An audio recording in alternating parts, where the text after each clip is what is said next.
چطور میتونیم به کمک هوش مصنوعی و یه سری ابزارهای دیگه بیایم و صوت‌هایی تولید بکنیم یا بیایم و حالا پادکست‌های کوچیکی تولید بکنیم برای اینکه بتونیم گوششون بدیم و شنیدار زبان انگلیسیمون رو تقویت بکنیم.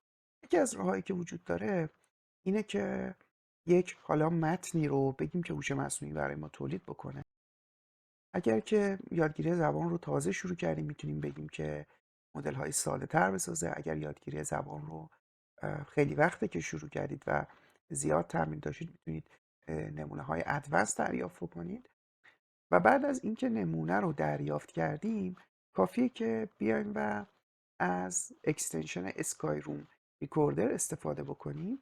دو تا گزینه شیر صفحه و شیر میکروفون رو غیر فعال کنیم و صرفاً به اشتراک گذاشتن صدای سیستم رو بهش اجازه بدیم، استارت رو بزنیم و این گزینه رو روش کلیک بکنیم، گزینه read aloud رو.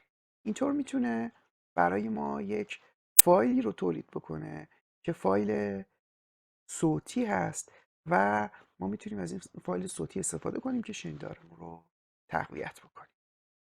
اما این روش چه کمکی به ما میکنه؟ کمک اولی که میکنه اینه که متن پادکستی که ساختیم رو یا فایل صوتی که ساختیم رو الان در دسترس داریم. کمک دومی که به ما میکنه اینه که به ما اجازه میده که بتونیم متن رو آنالیز بکنیم، بتونیم به کمک خود چت جی پی تی سوالاتی از متن استخراج بکنیم و از اونها برای درک بهتر زبان استفاده بکنیم.